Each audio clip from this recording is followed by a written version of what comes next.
સ્કંદપુરાણની કથાને આગળ વધારીએ. ભાગ 81.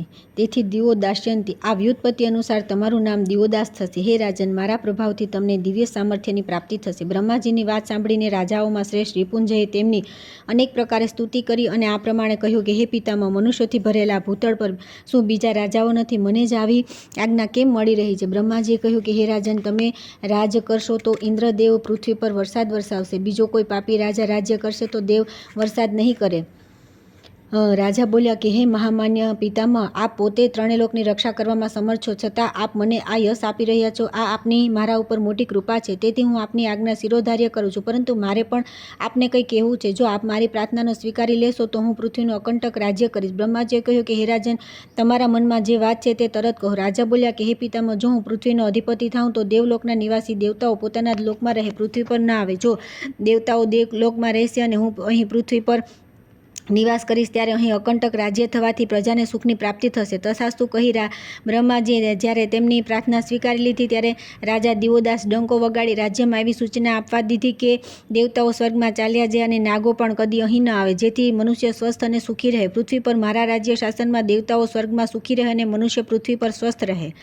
ત્યાર પછી આવે છે ગૃહસ્થોચિત શિષ્ટાચાર અને ધર્મ. સ્કંદજી કહે છે કે મહામતે કુંભજી, સ્વયંનું કલ્યાણ કરનારા આ અવિમુક્ત ક્ષેત્રની પ્રાપ્તિ જે રીતે સંભવ છે તે હું કહું છું. પુણ્ય દ્વારા મનોવાંછિત પદાર્થની પ્રાપ્તિ થાય છે અને તે પુણ્ય વૈદિક માર્ગના સેવનથી પ્રાપ્ત થાય છે. જે વૈદિક માર્ગનું સેવન કરે છે તેના સ્પર્શ માત્રથી અવસર મળે મનુષ્ય પર ઘાત કરવાની ઈચ્છા રાખનાર કલી અને કાળ બંને નષ્ટ થઈ જાય છે. નિષિદ્ધ કર્મોનું સેવન અને વિહિત કર્મોના ત્યાગથી મોકો જોઈને કલી અને કાળ બ્રાહ્મણને નષ્ટ કરી દે છે. કાંદા, લસણ, લાસોડાનું ફળ, ગાજર, 10 દિવસમાં વિયાયેલી ગાયનું દૂધ અને ધરતીનું ફૂલ, આ બધાનો ત્યાગ કરવો જોઈએ. વૃક્ષ કાપવાથી નીકળતો ગુંદર, દેવતા પિતૃઓને નિવેદન કર્યા વિનાની ખીર, માલપુઆ, પૂરી તથા વાછડા વિનાની ગાયનું દૂધ, આ બધાનો ત્યાગ કરવો જોઈએ. એક ખરીવાળા પશુનું દૂધ ત્યાજ્ય છે. ઊંટડી અને ઘેટીનું દૂધ પણ ગ્રહણ ન કરવું જોઈએ. રાત્રે દહીં ન ખાવું જોઈએ. માછલીનો સ્વરથા ત્યાગ કરવો જોઈએ.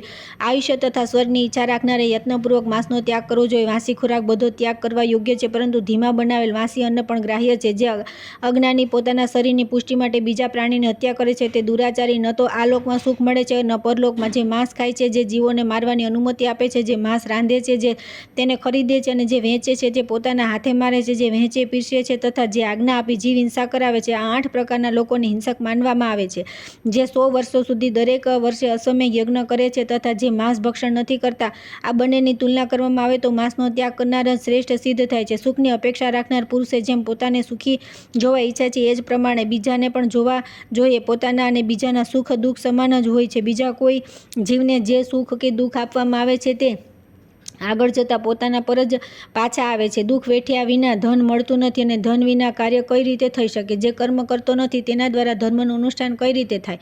અને જે ધનહીન છે તેને સુખ ક્યાંથી મળશે? સુખની ઈચ્છા બાધા રાખે છે, પરંતુ સુખ ધર્મથી જ મળે છે. તેથી ચારે વર્ણના લોકોએ પ્રયત્નપૂર્વક પોતાના ધર્મનું પાલન કરવું જોઈએ. ન્યાયની કમાઈથી મેળવેલા ધન દ્વારા પરલોકી કર્મ કરવું જોઈએ અને તેના દ્વારા શ્રેષ્ઠ સ્થાન, સમય અને પાત્રને વિધિ અને શ્રદ્ધાપૂર્વક દાન આપવું જોઈએ. જે પોતાના ધન દ્વારા માતા પિતા વિનાના અનાથ બાળકોના યજ્ઞોપવિત અને લગ્ન વગેરે સંસ્કાર કરાવે છે તેને અક્ષય કલ્યાણની પ્રાપ્તિ થાય છે. ગાયને દોહવા માટે તૈયાર કરવામાં વાછડાનું મુખ પવિત્ર છે અને પક્ષીની ચાંચ વાળું ફળ પવિત્ર છે. બકરા અને ઘોડાનું મુખ પવિત્ર છે. ગાયોની પીઠ શુદ્ધ છે તથા બ્રાહ્મણના ચરણ પવિત્ર છે. જો કોઈ સ્ત્રી સાથે બળાત્કાર કર્યો હોય અથવા તો ચોરના હાથમાં પકડાઈ ગયા હોય તો પણ પોતાની પ્રિય પત્નીનો પરિત્યાગ ન કરવો જોઈએ. તેને ત્યાગવાનું વિધાન નથી. ખાટાશથી તાંબાના પાત્ર શુદ્ધ થાય છે. રાગથી કાંસાનું પાત્ર શુદ્ધ થાય છે. પત્ની રજોધર્મથી શુદ્ધ થાય છે અને નદી પ્રવાહથી શુદ્ધ થાય છે. જે મનથી પણ પરપુરુષનું ચિંતન નથી કરતી તે સ્વર્ગલોકમાં પાર્વતીજીની સાથે સુખ ભોગવે છે અને આ લોકમાં પણ તેને સુયશ વિસ્તાર પામે છે. પિતા, પિતામહ, ભાઈ, કુળનો કોઈ પણ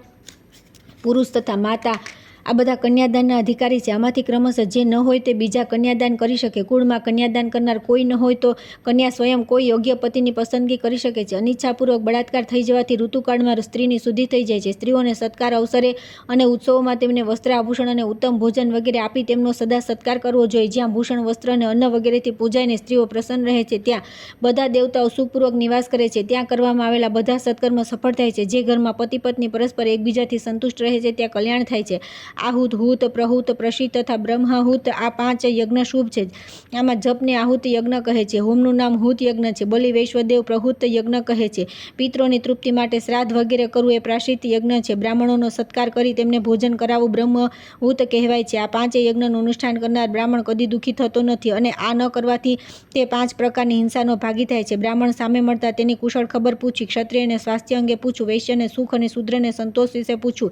જે પોતાના દ્વારા પોષણ કરવા યોગ્ય પરિવારજનો અને સેવક વગેરે છે તેમનું પાલન પોષણ લૌકિક અને પરલૌકિક બંને ફળ આપનારું છે અને જો તેનું પાલન ન કરવામાં આવે તો પાપ લાગે છે. તેથી પ્રયત્નપૂર્વક તેમના ભરણ પોષણમાં તત્પર રહેવું જોઈએ. માતા પિતા, ગુરુ, પત્ની, સંતાન, શરણાગત, અભ્યાગત, અતિથિ અને અગ્નિ આ 9 પોષ્ય વર્ગને અંતર્ગત છે. જે પુરુષ આ લોકમાં અનેક વ્યક્તિઓની જીવિકા ચલાવે છે તેનું જીવન સફળ છે. જે માત્ર પોતાનું જ પેટ ભરે છે તે જીવવા છતાં મૃતક તુલ્ય છે. જે દેવતા, પિતરો વગેરે સર્વને તેમનો યથાયોગ્ય ભાગ અર્પણ કરે છે. દયાવાન, સુશીલ, ક્ષમાશીલ અને દેવતા તેમજ અતિથિઓનો ભક્ત છે તે ગૃહસ્થ ધાર્મિક માનવામાં આવ્યો છે. રાત્રિની મધ્યમાં જે બીજો અને ત્રીજો પ્રહર છે તેમાં જે સૂએ છે અને યજ્ઞશેષ અન્નનું ભોજન કરે છે તે બ્રાહ્મણ કદી દુઃખી થતો નથી. અભ્યાગત આવે ત્યારે ગૃહસ્થે સદા આ 9 નિયમ પ્રમાણે વર્તવું જોઈએ. સૌમ્ય વચન, સૌમ્ય દ્રષ્ટિ, સૌમ્ય મન, સૌમ્ય મુખ, ઊભા થઈ સ્વાગત કરવું, અવો બેસો કહેવું, સ્નેહાપૂર્વક વાતચીત કરવી, અતિથિની પાસે બેસી તેની સેવા કરવી અને જ્યારે તે જાય ત્યારે તેની પાછળ થોડે દૂર સુધી જવું. આ 9 વાતો ગૃહસ્થની ઉન્નતિ કરનારી છે.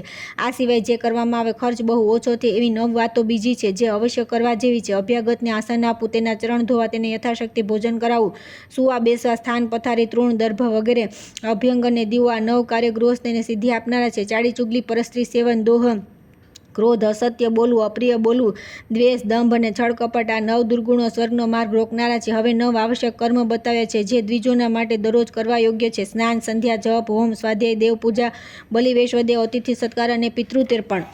હે મુને 9 વાતો પરમ ગોપનીય છે તે સાંભળો. પોતાના જન્મનું નક્ષત્ર, મૈથુન કર્મ, મંત્ર, ઘરનું કોઈ અલગ કલંક, ઠગવું કે ઠગાવું, પોતાની ઉંમર, ધન, અપમાન અને પત્ની આ વસ્તુની જાહેરાત ન કરવી, સુપાત્ર મિત્ર, વિનયયુક્ત, દીન, અનાથ, ઉપકારી, માતા, પિતા અને ગુરુ આ 9 પ્રકારના મનુષ્યોને જે કંઈ આપવામાં આવે છે તે અક્ષય થાય છે. પ્રશંસા કરનાર, ચારણ, પ્રશંસાના ગીત ગાનાર, ચોર, અયોગ્ય, વૈદ્ય, ધૂર્ત, કપટી, શઠ, પહેલવાન અને વંદી આ 9ને જે કંઈ આપવામાં આવે છે તે નિષ્ફળ જાય છે. પોતાની સ્ત્રી, શરણાગત પુરુષ, બીજાની અમાનત, બંધ, કુળની જીવિકા, લાંબા સમય સુધી ઘરમાં રહેલી બીજાની વસ્તુ, સ્ત્રીનું ધન, પુત્ર અને પુત્ર હોય ત્યારે પોતાની મિલકત આ 9 વસ્તુ આપત્તિકાળમાં પણ કોઈ બીજાને આપવી નહીં. જે મૂર્ખ આ વસ્તુ આપે છે તે અનેક પ્રાયશ્ચિત કર્યા પછી શુદ્ધ થાય છે.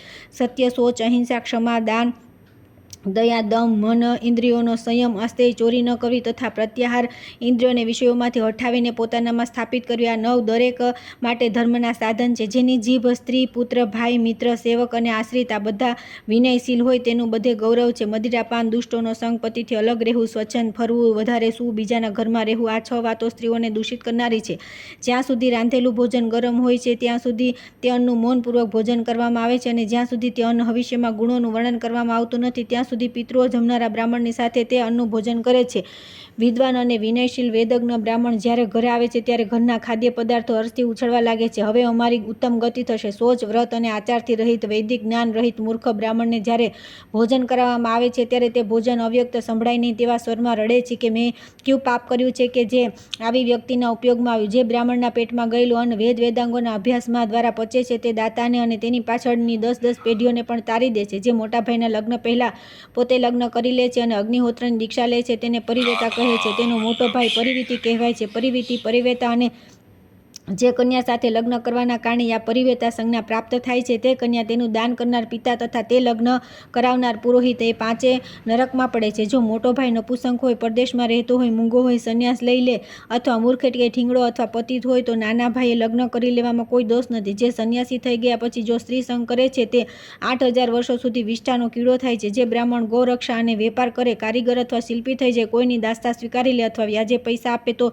તેના આ બધા કાર્ય શૂદ્ર જેવા છે. દેવ દ્રવ્ય વહેંચવી લેવું, બ્રાહ્મણના ધનનું અપહરણ કરવું અને બ્રાહ્મણનો તિરસ્કાર કરવાથી સંપૂર્ણ કુળનો શીઘ્ર વિનાશ થઈ જાય છે. જે વાણીથી પ્રતિજ્ઞા લઈ ક્રિયા દ્વારા તે કરતો નથી તેનું ધર્મ પ્રત્યેનું ઋણ આલોક અને પરલોકમાં પણ વૃદ્ધિ પામે છે. જે બ્રાહ્મણ સ્નાન કરીને જળ દ્વારા પિતૃઓનું તર્પણ કરે છે તેનાથી તેને પિતૃયજ્ઞનું સંપૂર્ણ ફળ મળી જાય છે. જે યજ્ઞ કર્મમાં સંલગ્ન છે, કોઈ યજ્ઞ કે મંત્રની દીક્ષા લઈ ચૂક્યા છે અથવા જે સંન્યાસી, બ્રહ્મચારી અથવા કર્મ કરનાર ઋત્વિજ છે તેમને સૂતક લાગતું નથી. સ્મશાન, વૃક્ષ, ચિતા યુપ અને સ્ટીવ નિર્માણનું ભોજન કરનાર તથા વેદ વેચનારનો સ્પર્શ થઈ જાય તો વસ્ત્રો સહિત સ્નાન કરવું જોઈએ. અગ્નિશાળા, ગૌશાળા, દેવતા અને બ્રાહ્મણની સમીપ તથા સ્વાધ્યાય ભોજન અને જલપાન કરતા પગરખા કાઢી નાખવા જોઈએ. ધર્મશાસ્ત્ર રૂપી રથ પર ચડેલા અને વેદ રૂપે ખડગ ધારણ કરનાર બ્રાહ્મણ રમતમાં પણ જે કંઈ કહે છે તેને પરમ ધર્મ માનો. નીલ રંગે રંગેલું વસ્ત્ર દૂરથી ત્યાગી દેવું. નીલ મૃગ, નીલ ગાયના પાલન, વેચાણ અને તેની વૃત્તિથી જીવિકા ચલાવવા માત્રથી બ્રાહ્મણ અપવિત્ર થઈ જાય છે અને 3 કૃચ્છ વ્રત કરે ત્યારે તેની શુદ્ધિ થાય છે. જે નીલથી રંગેલું વસ્ત્ર પહેરે છે તેના સ્નાન, દાન, તપ, હોમ, સ્વાધ્યાય, પિતૃતર્પણ અને પંચ મહાયજ્ઞ આ બધા વ્યર્થ થઈ જાય છે. બ્રાહ્મણ જો નીલ રંગથી રંગેલું વસ્ત્ર પહેરે તો તે વસ્ત્રના તાણા વાણામાં જેટલા સૂતરના તાર હોય તેટલા નરકોમાં તે અવશ્ય નિવાસ કરે છે. એક દિવસ રાત્રિ ઉપવાસ કરી પંચગવ્ય પીવાથી તેની શુદ્ધિ થાય છે. નીલના રંગેલા વસ્ત્રો ધારણ કરી જે રસોઈ બનાવવામાં આવે છે તે ભોજન જમે છે તે ભોજન અત્યંત પવિત્ર થઈ જવાથી ભોજન કરવામાં નિષેધ છે અને તે ભોજન કરાવનાર યજમાન પણ નરકમાં જાય છે. બલિ, વૈશ્વદેવ હોમ, દેવપૂજા, જપ તથા ઋગ્વેદ, યજુર્વેદ અને સામવેદના મંત્રો દ્વારા સંસ્કૃત હોવાથી બ્રાહ્મણનું અન્ન અમૃત છે. વ્યવહારને અનુરૂપ ન્યાયપૂર્વક પ્રજાનું પાલન કરતા રહીને જે અન્નનું ઉપાર્જન કરવામાં આવે છે તે ક્ષત્રિયનું અન્ન દૂધ જેવું છે. જો વૈશ્ય સીતા યજ્ઞની વિધિ પ્રમાણે 1 પ્રહર સુધી જોતરેલા બળદોથી અનાજ પકવીને આપે છે તો તેના દ્વારા સંસ્કૃત અન્ન વાસ્તવમાં અન્ન છે. શ્રેષ્ઠ માણસ નાની નાની વાતને માટે સોગંદ ન લે. ખોટા સોગંદ લેનારો પુરુષ આલોક અને પરલોકમાં પણ નષ્ટ થઈ જાય છે. વિદ્વાનો યમરાજને યમરાજ કહેતા નથી. પોતાનું મન જ યમરાજ છે. જેણે પોતાના મનને વશ કરી લીધું તેનું યમરાજ શું કરી લેશે? ક્ષમા કરનાર પુરુષ માટે એક જ દોષ છે. સંસારના લોકો તેને દુર્બળ માને છે. જે સદા એકાંતમાં રહે છે, દેવતાઓની આરાધનામાં તત્પર, સંપૂર્ણ ઇન્દ્રિયોની પ્રીતિથી દૂર રહે છે તથા સ્વાધ્યાયમાં મનને લગાવીને રાખે છે અને જ્યારે ક્યારેય કોઈ જીવની હિંસા કરતો નથી એવા પુરુષને નિશ્ચય મોક્ષની પ્રાપ્તિ થાય છે. પરંતુ કાશીમાં આ ગુણો વિના સહજ પણ મુક્તિ મળી જાય છે. ત્યાં ભગવાન વિશ્વનાથ સેવા જ યોગ છે. કાશીવાસ જ તપસ્યા છે. ઉત્તરવાહિની ગંગામાં સ્નાન જ વ્રત, દાન, યમ, નિયમ છે. જે ન્યાયપૂર્વક ધનનું ઉપાર્જન કરે છે, તત્વજ્ઞાનમાં સ્થિત છે, અતિથિઓ સાથે પ્રેમ રાખનાર છે તથા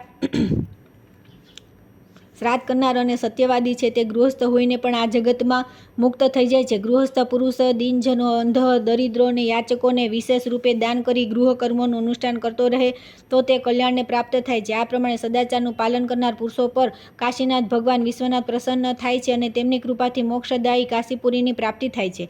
ત્યાર પછી આવે છે વાનપ્રસ્થ અને સંન્યાસ આશ્રમના ધર્મોનું વર્ણન, યોગ માર્ગનું નિરૂપણ. સ્કંદજી કહે છે કે હે મુનિ, આ પ્રમાણે ગૃહસ્થ આશ્રમમાં ધર્મનું પાલન કરતા રહી નિવાસ કરતા જ્યારે માથાના કેશ પાકી જાય અને મોઢા પર કરચલીઓ પડી જાય ત્યારે બીજા આશ્રમથી ત્રીજા આશ્રમ વાનપ્રસ્થમાં પ્રવેશ કરવો અને સંસારના વિષય ભોગનો ત્યાગ કરી પત્નીને પુત્રની રક્ષામાં સોંપી અથવા પત્નીને પણ સાથે લઈ વનમાં જવું, મૃગચર્મ અથવા જૂના વસ્ત્રો પહેરવા, મુનિઓના અન્નથી નિર્વાહ કરતા રહીને દરરોજ અગ્નિમાં આહુતિ આપવી, જટા ધારણ કરવી, દાઢી મૂછ કપાવવા નહીં, નખ અને કેશ રાખવા અને દરરોજ સવાર સાંજ સ્નાન કરવું, કંદમૂળ ફળથી નિર્વાહ કરવો અને પંચયજ્ઞનો ત્યાગ કદી ન કરવો, જળ, મૂળ અને ફળની ભિક્ષા આપી ભિક્ષુકો અને અતિથિઓનો સત્કાર કરવો, કોઈનું દાન ન લેવું, પોતે જ બીજાને દાન આપવું, મન ઇન્દ્રિયોને સંયમમાં રાખવા, સદગ્રંથોનો સ્વાધ્યાય તત્પરતાથી કરવો, વૈતાનિક અગ્નિહોત્રનો વિધિપૂર્વક હવન કરવો, પોતે લાવેલા મુનિજનોના માટે ઉચિત એવા અન્ન દ્વારા દેવતાઓને માટે યજ્ઞભાગ અર્પણ કરવો, લસોડા, લસોહા, સહજન, ધરતીનું ફૂલ, માંસ અને મધનો ત્યાગ કરવો, અશ્વિન માસમાં પહેલાના સંગ્રહ કરેલા મુનિ અન્ન, તિન્ન, એક પ્રકારના ચોખાને છોડી દેવા, ગામડાઓમાં ઉત્પન્ન થનારા ફળ, મૂળ તથા ખેડીને પકવેલા અન્નનું ભોજન ન કરવું, દાંત દ્વારા ઉખડ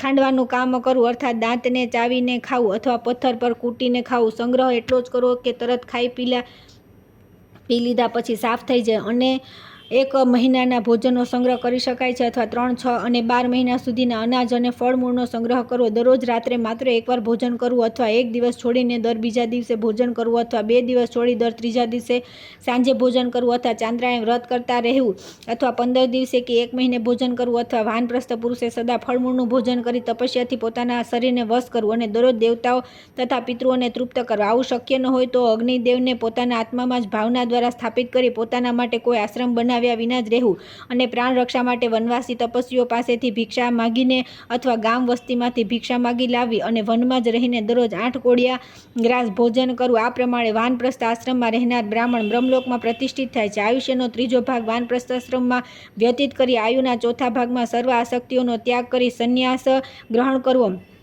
યજ્ઞ દ્વારા દેવ ઋણ, અધ્યયન દ્વારા ઋષિ ઋણ અને તર્પણ દ્વારા પિતૃ ઋણને ઉતાર્યા વિના, પુત્રની પ્રાપ્તિ થયા વિના તથા યજ્ઞનું અનુષ્ઠાન કર્યા વિના સંન્યાસ ન લેવો. આ લોકમાં કોઈ પણ પ્રાણી જેનાથી કિંચિત પણ ભય ન હોય તેને બધા પ્રાણીઓ પણ અભય પ્રદાન કરે છે અને ગૃહરહિત થઈને સદા એકલો જ વિચર્યા કરે. મોક્ષની સિદ્ધિના માટે બીજાની સહાયતાથી રહિત એકલો જ રહે. માત્ર અન્નની ભિક્ષા માટે જ વસ્તીમાં જવું જોઈએ. સંન્યાસી ન તો જીવવાની ઈચ્છા કરે ન મરવાની. જેમ સેવક પોતાની સ્વામીના આદેશની પ્રતીક્ષા કરે તે જ પ્રમાણે સંન્યાસી મૃત્યુકાળની પ્રતીક્ષા કરતો રહે. જે ક્યાંય પણ મમતા રાખતો નથી અને સર્વત્ર સમતા ભાવમાં રહે છે, વૃક્ષ નીચે સૂઈ જાય છે, તે જ મુમુક્ષ આ લોકમાં પ્રશંસિત થાય છે. દરરોજ ધ્યાન કરવું, અંદર બહારથી પવિત્ર રહેવું, ભિક્ષા લાવવી અને નિત્ય એકાંતમાં રહેવું, આ 4 કર્મ સંન્યાસીના છે. આનાથી ભિન્ન કોઈ 5મું કર્મ નથી. ચતુર્માસમાં સંન્યાસીએ ક્યાંય વિચરણ ન કરવું, કેમ કે તે સમયે યાત્રા કરવાથી નવા બીજના અંકુર અને જીવજંતુની હિંસા થાય છે. સંન્યાસીએ જીવજંતુઓને બચાવી ચાલવું, પાણી કપડાથી ગાળીને પીવું, વાણી ઉદ્વેગ રહિત બોલવી, કદી કોઈની સાથે ક્રોધપૂર્ણ વર્તાવ ન કરે, પોતાના આત્માની સાથે વિચરે, કોઈની સાથે અપેક્ષા ન રાખે, પોતાના માટે કોઈ ઘર અથવા આશ્રમ ન બનાવે, સદા આધ્યાત્મ ચિંતનમાં તત્પર રહે, કેશ અને નખના સંસ્કાર ન કરે, મન ઇન્દ્રિયોને વશમાં રાખે, ભગવા રંગના વસ્ત્રો પહેરે, દંડ ધારણ કરે, ભિક્ષાના અન્નનું ભોજન કરે અને પોતાની પ્રસિદ્ધિ ન થવા દે. તુંબડી, કાષ્ઠ, માટી અથવા વાંસનું પાત્ર સંન્યાસી માટે ઉત્તમ છે. આ સિવાય બીજી કોઈ વસ્તુનું પાત્ર ન હોવું જોઈએ. સંન્યાસીએ કદી પિત્તળ, કાંસા વગેરેનું વાસણ ગ્રહણ કરવું નહીં. યતિ જો કોડીનો ધન સંગ્રહ કરે તો તેને 1000 ગાયના વધનું પાપ લાગે. આ સનાતન શ્રુતિ છે. જો એક દિવસ પણ તે હૃદયમાં સ્નેહભાવથી આસક્તિપૂર્વક કોઈ સ્ત્રીને જુએ તો તેને 2 કરોડ બ્રહ્મકલ્પો સુધી કુંભીપાક નરકમાં નિવાસ કરવો પડે છે. એમાં સંશય નથી. તેણે માત્ર એક જ વાર ભિક્ષા માટે જવું જોઈએ. એમાં પણ વિસ્તાર ન કરે. જ્યારે રસોડામાંથી ધુમાડો નીકળતો બંધ થઈ જાય, સાંભેલાથી ખાંડવાનો અવાજ ન થતો હોય, ચૂલાનો અગ્નિ બુઝાઈ ગયો હોય અને ઘરના બધા લોકોએ ખાઈ પી લીધું હોય, ત્યારે સંન્યાસી ગૃહસ્થના ઘેરે ભિક્ષા માટે જવો. ભિક્ષાના બધા નિયમોનું પાલન કરવું જોઈએ. જે ઓછું ખાઈ એકાંતમાં રહે, વિષયો માટે લોલુપ નથી રહેતો તથા રાગ દ્વેષથી મુક્ત હોય, તે જ સંન્યાસી મોક્ષ પ્રાપ્ત કરવામાં સમર્થ છે. જેના ઘર કે આશ્રમમાં 2 ઘડી પણ કોઈ સંન્યાસી વિશ્રામ કરી લે તો કૃતાર્થ થઈ જાય. ગૃહસ્થના જે સંચિત પાપો હોય તે બધા સંન્યાસી એક રાત તેના ઘરમાં વિશ્રામ કરી ભસ્મ કરી નાખે છે. વૃદ્ધાવસ્થા સૌને દબાવી દે છે, જેનાથી અસહ્ય દુઃખ થાય છે. રોગોનું આક્રમણ પણ સહેવું પડે છે. એક દિવસ આ શરીરને છોડી દેવું પડે છે. ફરી ગર્ભમાં આવીને જીવ ભયંકર દુઃખ ભોગવે છે. અનેક પ્રકારની યોનિઓમાં તે જવા વિવશ થાય છે. તેને કદી પ્રિયજનોના વિયોગ અને કદી અપ્રિયજનોના સંયોગનું દુઃખ પ્રાપ્ત થાય છે. અધર્મથી દુઃખની ઉત્પત્તિ થાય છે. પછી નરકમાં જવું પડે છે અને અનેક પ્રકારની નરકની યાતનાઓ ભોગવવી પડે છે. કર્મદોષના કારણે મનુષ્યની અનેક પ્રકારની ગતિ થાય છે. આ શરીર અનિત્ય છે અને પરમાત્મા નિત્ય છે. આ બધી વાતો પર સારી રીતે વિચાર કરી મનુષ્ય જ્યાં ક્યાંય પણ જે આશ્રમમાં રહે, મોક્ષના માટે પ્રયત્ન કરતો રહે. જે પાત્ર વિના માત્ર હાથમાં પણ ભિક્ષા લે છે તે કરપાત્રી કહેવાય છે. તેમને બીજા યતિઓ કરતાં દરરોજ 100 ગણું પુણ્ય થાય છે. આ પ્રમાણે વિદ્વાન પુરુષ ક્રમશઃ 4 આશ્રમોનું સેવન કરી દ્વંદ્વોથી રહિત અને અસંગ થઈને બ્રહ્મભાવને પ્રાપ્ત થવાનો અધિકારી થઈ જાય છે. ખોટી બુદ્ધિવાળા મનુષ્યોનું અનિયંત્રિત મન તેમને બંધનમાં નાખવામાં કારણ થાય છે અને ઉત્તમ બુદ્ધિવાળા મનુષ્યો દ્વારા વશમાં કરેલું તે જ મન રોગ શોકથી રહિત મોક્ષ આપી શકે છે. શ્રુતિ, સ્મૃતિ, પુરાણ, વિદ્યા, ઉપનિષદ, શ્લોક, સૂત્ર, ભાષ્ય તથા અન્ય જે કાંઈ વાંગ્મય છે તેનું તથા 3 વેદોના અનુવચનોનું જ્ઞાન પ્રાપ્ત કરવું અને બ્રહ્મચર્ય, તપસ્યા, દમ, શ્રદ્ધા, ઉપવાસ તથા સ્વાધીનતા વગેરે સાધન, આ બધા આત્મજ્ઞાનના હેતુ છે. સમસ્ત આશ્રમોના સૌએ એકમાત્ર આત્મા જ જાણવા યોગ્ય, શ્રવણ કરવા યોગ્ય, મનન કરવા યોગ્ય તથા યત્નપૂર્વક સાક્ષાત્કાર કરવા યોગ્ય છે. આત્મજ્ઞાનથી મુક્તિ મળે છે, પરંતુ તે આત્મજ્ઞાન યોગ વિના થતું નથી અને યોગ દીર્ઘકાળના અભ્યાસથી સિદ્ધ થાય છે.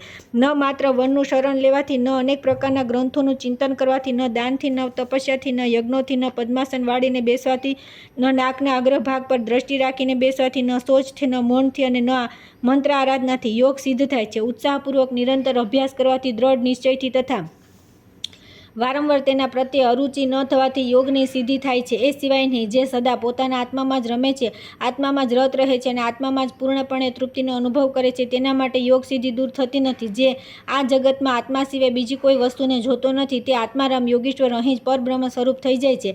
આત્મા અને મનના સંયોગને જે વિદ્વાનો યોગ કહે છે, કોઈના મતે પ્રાણ અને અપાન વાયુનું સમ્યક મિલન જ યોગ છે. અજ્ઞાનીઓની દ્રષ્ટિમાં વિષય અને ઇન્દ્રિયોનો સંયોગ જ યોગ છે, પરંતુ જેમનું ચિત્ત વિષયોમાં આસક્ત છે તેમનાથી જ્ઞાન અને મોક્ષ બહુ દૂર છે. કેમ કે જેને રોકવું બહુ કઠિન છે, તે મનની વૃત્તિ જ્યાં સુધી નિવૃત્ત થતી નથી ત્યાં સુધી યોગની ચર્ચા કઈ રીતે નિકટવર્તી થઈ શકે. જે પોતાના મનની વૃત્તિઓને શૂન્ય કરીને તેને ક્ષેત્રજ્ઞ પરમાત્મામાં લગાવી એકરૂપ કરી દે છે અને સ્વયં મનની આસક્તિથી મુક્ત થઈ જાય છે, તે યોગયુક્ત કહેવાય છે. સઘળી બહુર્મુખ ઇન્દ્રિયોને અંતર્મુખ કરી તેમને મનમાં સ્થાપિત કરી પછી ઇન્દ્રિયો સહિત મનને ક્ષેત્રજ્ઞ આત્મામાં લગાવો. સઘળા ભાવ વિકારોથી રહિત ક્ષેત્રજ્ઞને પરમાત્મા સ્વરૂપ બ્રહ્મમાં એકીભૂત કરો. આ જ જ ધ્યાન છે અને આ જ યોગ છે. બાકીની જેટલી વાતો છે તે બધી ગ્રંથનો માત્ર વિસ્તાર જ છે. જે નિત્ય યોગના અભ્યાસમાં લાગેલો છે તેના માટે પરબ્રહ્મ પરમાત્મા સ્વયં વેદ સ્વાનુભાવથી જાણી શકાય છે. આ સનાતન પરબ્રહ્મ સૂક્ષ્મ હોવાના કારણે વાણી દ્વારા અથવા કોઈ સંકેત દ્વારા પણ બતાવી શકાય એમ નથી. આસન, પ્રાણાયામ, પ્રત્યાહાર, ધારણા, ધ્યાન અને સમાધિ આ યોગના 6 અંગ છે. સાધનને માટે જેના પર સ્થિરતાથી અનેક સુખપૂર્વક બેસી શકાય છે તે આસન છે. યોગીના માટે સિદ્ધાસન શીઘ્ર યોગ સિદ્ધિ આપનારું છે. આના અભ્યાસથી શરીર દરરોજ દ્રઢ થતું જાય છે. યોગવેતા પુરુષ પોતાના જમણા પગને ડાબી સાથળ પર મૂકી ડાબા પગને જમણી સાથળ પર રાખે તેને પદ્માસન કહે છે. દ્રઢતાપૂર્વક આ આસનને જાણકાર પુરુષ પોતાના બંને હાથને પીઠની પાછળ લગાવી બંને પગના અંગૂઠાને પકડી લે. આ પદ્માસનના અભ્યાસથી મનુષ્યનું શરીર સુદૃઢ થાય છે. અથવા જે સ્વસ્તિક આસનથી બેસવામાં સાધકને સુખ જણાય તેના પર બેસી યોગવેતા પુરુષ યોગાભ્યાસ કરે. જે સ્થાન કોઈ પણ પ્રકારની બાધા ઉપદ્રવોથી રહિત સંપૂર્ણ ઇન્દ્રિયોને સુખ અને મનને પ્રસન્નતા આપનારું હોય, જ્યાં પુષ્પહાર અથવા ધૂપ વગેરેની સુગંધ આવી રહી હોય એવા સ્થાનમાં બેસી યોગાભ્યાસ કરવો. સાધકે વધારે જમીને ભૂખથી પીડિત રહીને મળમૂત્રના વેગને રોકીને કષ્ટ સહીને રસ્તા થાકેલો હોય ત્યારે અને ચિંતાથી વ્યાકુળ હોય ત્યારે યોગાભ્યાસ ન કરો. જેટલા સમયમાં એક હસ્વ શબ્દનું ઉચ્ચારણ થાય તેટલા સમય એક માત્રા કહે છે. આવી 12 માત્રાનો પ્રાણાયામ નિકૃષ્ટ શ્રેણીનો માનવામાં આવે છે. એનાથી પણ 2 ગણી 24 માત્રાનો પ્રાણાયામ મધ્યમ કહેવાય છે અને પહેલાથી 3 ગણી અર્થાત 36 માત્રાનો પ્રાણાયામ ઉત્તમ કહેવાય છે. આ ત્રણેય ક્રમશઃ સ્વેદ, કંપ અને વિષાદ ઉત્પન્ન કરનારા છે. આમાંથી પ્રથમ અર્થાત 12 માત્રાવાળા પ્રાણાયામ દ્વારા સ્વેદ જ જીતવો, બીજા અર્થાત 24 માત્રાવાળા પ્રાણાયામ દ્વારા કંપ ધ્રુજારીને જીતવો અને ત્રીજા 36 માત્રાવાળા પ્રાણાયામ દ્વારા વિષાદ પર વિજયી થવું. આનાથી યોગીનો પ્રાણાયામ સિદ્ધ થઈ જાય છે. ક્રમશઃ સેવન કરવાથી સિદ્ધ થયેલો પ્રાણ જ્યાં યોગીની ઈચ્છા થાય ત્યાં તેને લઈ જાય છે. પ્રાણવાયુને જો હઠપૂર્વક રોકવામાં આવે છે તો તે રૂવાટાના માર્ગે નીકળી જાય છે, શરીરને વિદીર્ણ કરે છે અને કોઢ વગેરે રોગો પેદા કરે છે. તેથી જેમ જંગલના હાથીને ક્રમશઃ વિશ્વાસ આપી તેને વશમાં કરાય છે તે જ પ્રમાણે પ્રાણવાયુને ધીરે ધીરે રોકવાનો પ્રયાસ કરવો જોઈએ. યોગી દ્વારા ક્રમયોગમાં હૃદયમાં સ્થાપિત કરેલો આ પ્રાણ ધીરે ધીરે અનુકૂળ થઈ જાય છે. 36 આંગળનો હંસ પ્રાણવાયુ દક્ષિણ વામવર્ગ ઈંડા પિંગલા નામવાળી 2 નાડીઓથી બહાર નીકળે છે. પ્રયાણ કરવાના કારણે તેને પ્રાણ કહે છે. જ્યારે સંપૂર્ણ નાડી ચક્ર શાંત થઈને શુદ્ધ થઈ જાય છે ત્યારે યોગી પુરુષ પોતાના પ્રાણોને રોકવામાં સમર્થ થાય છે. દ્રઢતાપૂર્વક આસન પર બેસી યોગી યથાશક્તિ ચંદ્ર નાડી ઈડાના માર્ગથી નાસિકાના ડાબા છિદ્ર દ્વારા પ્રાણવાયુને અંદર ખેંચે. ત્યાર પછી સૂર્યમાર્ગ પિંગલા નાડી નાસિકાના જમણા છિદ્રથી તેને બહાર કાઢે. આ પૂરક અને રેચક નામવાળો પ્રાણાયામ કહેવાય છે.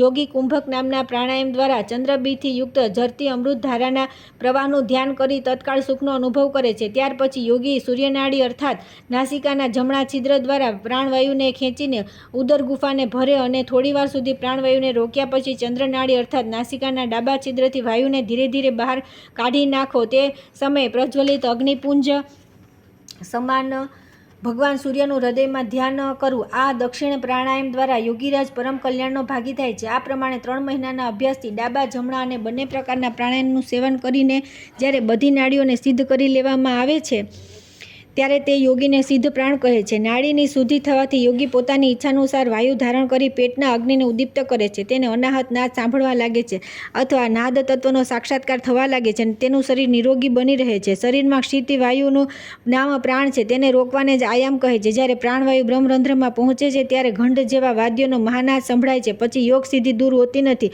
નિયમિત પ્રાણાયામ સમસ્ત રોગોનો નાશ થઈ જાય છે અને તેના અનિયમિત અભ્યાસથી બધા રોગોનો જન્મ થાય છે. પ્રાણવાયુના વ્યતિક્રમથી હિંચકી, શ્વાસ, દમ, ખાંસી, માથાનો દુખાવો, કાનમાં શૂળ તથા નેત્રપીડા વગેરે ઘણા દોષો પ્રગટ થાય છે. તેથી થોડા થોડા વાયુનો ત્યાગ કરવો અને થોડા થોડા વાયુને ખેંચી પોતાની અંદર ભરવો તથા નિયમિત વાયુને રોકવાનો પ્રયત્ન કરવો. આ પ્રમાણે કરવાથી યોગવેતા પુરુષને સિદ્ધિ પ્રાપ્ત થાય છે. બધી બાજુ વિષયોમાં સ્વચ્છંદ વિચરતી ઇન્દ્રિયોને કોઈને કોઈ રીતે વિષયો તરફથી પાછી વાળવી અને પ્રત્યાહાર કહે છે. જેમ કાચબો પોતાના બધા અંગોને સમેટી લે છે તે જ પ્રમાણે જે પ્રત્યાહારની વિધિથી પોતાની બધી ઇન્દ્રિયોને વિષયો તરફ સમેટી લે તે પાપરહિત થઈ જાય છે. નાભિ પ્રદેશમાં સૂર્ય અને તળાવના સ્થાનમાં ચંદ્રમાં નિવાસ કરે છે. ચંદ્રમાં નીચે મુખ રાખી અમૃતની વર્ષા કરે છે અને સૂર્ય ઉપર તરફ મુખ રાખી અમૃત રસને પોતાનો ગ્રાસ બનાવી લે છે. તેથી એવો ઉપાય કરવો જોઈએ જેથી તે અમૃત પ્રાપ્ત થઈ શકે. ઉપર નાભિ હોય અને નીચે તાળવું થઈ જાય, ઉપર સૂર્ય હોય અને નીચે ચંદ્રમાં થઈ જાય. આવી સાધનાને વિપરીત કરણી મુદ્રા કહે છે. આ મુદ્રા અભ્યાસથી સિદ્ધ થાય છે. પ્રાણાયામની વિધિને જાણનારો યોગી કાગડાની ચાંચ જેવા કરેલા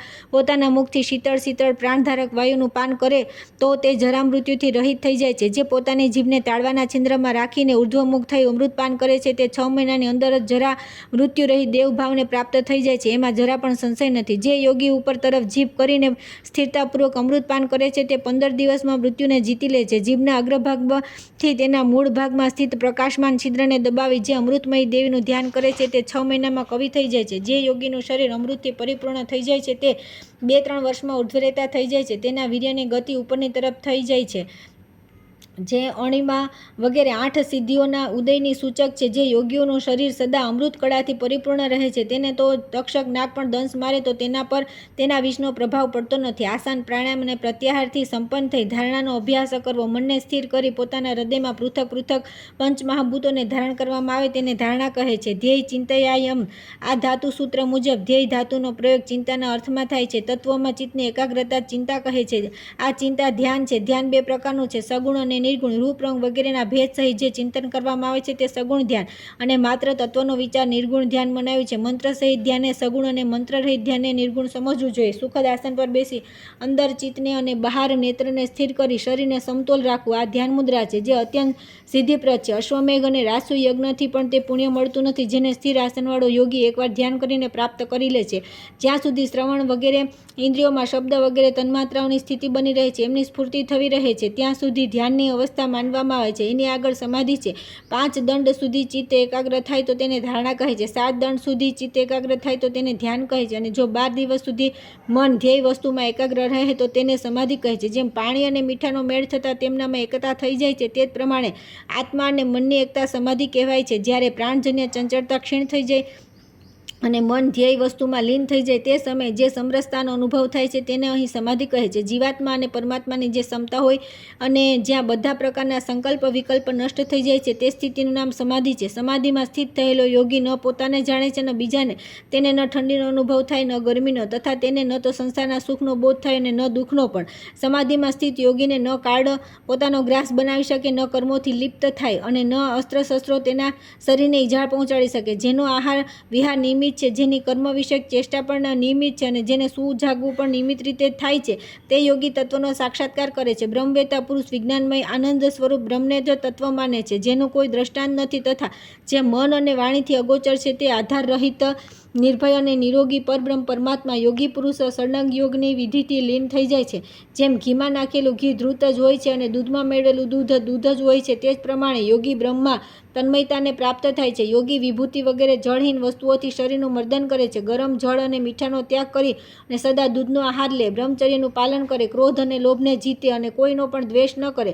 આ પ્રમાણે નિરંતર 1 વર્ષ સુધી અભ્યાસ કરવાથી મનુષ્ય યોગી કહેવાય છે. જે મહામુદ્રા, ખેચરી મુદ્રા, ઉડિયાન બંધ, જલંધર બંધ અને મૂલ બંધને જાણે છે તે યોગી યોગ સિદ્ધિનો ભાગી થાય છે. પૂરક, કુંભ અને રેચક નામના પ્રાણાયામથી નાડી સમૂહને શુદ્ધ કરવી અને ચંદ્ર તથા સૂર્ય નાડી, ઈડા અને પિંગળાને જોડવી તથા વિકારના હેતુ એવા રસોને સારી રીતે સૂકવી નાખવા અને મહામુદ્રા કહે છે. ડાબા પગથી જનેન્દ્રિયને દબાવી પોતાની દાઢીને છાતી પર રાખી બંને હાથે લાંબા કરેલા જમણા પગને ઘણીવાર સુધી પકડી રાખે. પછી પ્રાણવાયુથી પેટને ભરીને ધીરે ધીરે તેને બહાર કાઢે. આને મહામુદ્રા કહે છે જે મોટા મોટા પાપોનો વિનાશ કરનારી છે. આ પ્રમાણે ઈડા નાડી દ્વારા પ્રાણાયામનો અભ્યાસ કરી પછી પિંગલા નાડીમાં તેનો અભ્યાસ કરે. જ્યારે પૂર્વક વગેરેની સંખ્યા સરખી થઈ જાય ત્યારે મુદ્રા છોડી દેવી. આનો અભ્યાસ થઈ જાય તો યોગી માટે પથ્ય અને અપથ્યનો વિચાર કરવાનો રહેતો નથી. તેના માટે બધા વિકારોને ઉત્પન્ન કરતા રસ નિરસ થઈ જાય છે. ભયાનક વિષ પીધું હોય તો તે પણ અમૃતની જેમ પચી જાય છે. જે મહામુદ્રાનો અભ્યાસ કરી લે છે તેના ક્ષય, કોઢ, બવાસીર, વાયુગોળો અને અજીર્ણ વગેરે રોગો નષ્ટ થઈ જાય છે. જો ઉલટ કરી ગયેલી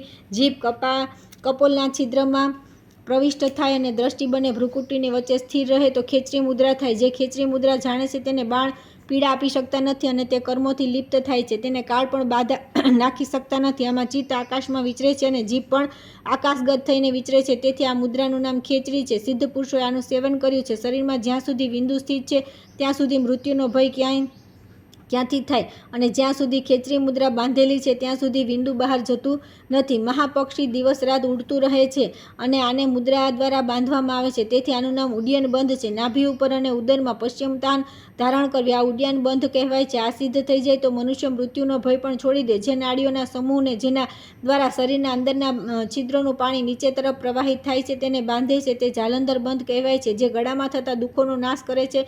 કંઠને સંકુચિત કરવામાં આવતા આ જાલંધર બંધ સિદ્ધ થાય તો લલાટ અને તાળવાના ચંદ્રમંડળમાં સ્થિત અમૃત ઉદરના અગ્નિમાં પડતું નથી અને વાયુ પ્રકોપ પણ થતો નથી. બંને એડીએથી લિંગને દબાવી અને અપાન વાયુને ઉપર તરફ ખેંચીને ગુદાને સંકેચિત કરવી આને મૂલ બંધ કહે છે. મૂલ બંધનો સતત અભ્યાસ કરવાથી અપાન અને પ્રાણવાયુની એકતા થાય છે, મળમૂત્રનો નાશ થાય છે અને વૃદ્ધ પુરુષ પણ યુવાન થઈ જાય છે. પ્રાણ અને અપાન વાયુના વશમાં થઈને ચંચળ થયેલો જીવ ઈડા અને પિંગલા નાડી દ્વારા નીચે ઉપર દોડતો રહે છે, તે ક્યાંય સ્થિર થઈ શકતો નથી. જેમ દોરીથી બંધાયેલું પક્ષી ક્યાંય ઉડીને જાય તો પણ પાછું પોતાની સમીપ ખેંચી લેવામાં આવે છે, તે જ પ્રમાણે ત્રણેય ગુણોમાં બંધાયેલો જીવ પ્રાણાયામ દ્વારા ખેંચવામાં આવે છે. અપાન પ્રાણને અને પ્રાણ અપાનને પોતાની તરફ ખેંચે છે. આ બંને ઉપર સ્થિત છે. યોગી આ બંનેની પરસ્પર જોડી દે છે. શ્વાસ હકાર ધ્વનિ સાથે બહાર નીકળે છે અને સકારની ધ્વનિ સાથે ફરી અંદર પ્રવેશ કરી જાય છે. આ પ્રમાણે જીવ સદા હંસ હંસ આ મંત્રનો જપ કરે છે. દિવસ રાત મળીને 21,600 વાર હંસ મંત્રનો જપ દરરોજ કર્યા કરે છે. આ અજપા નામની ગાયત્રી છે જે યોગીઓને મોક્ષ આપનારી છે. આના સંકલ્પ માત્રથી મનુષ્ય સમસ્ત પાપોથી મુક્ત થઈ જાય છે.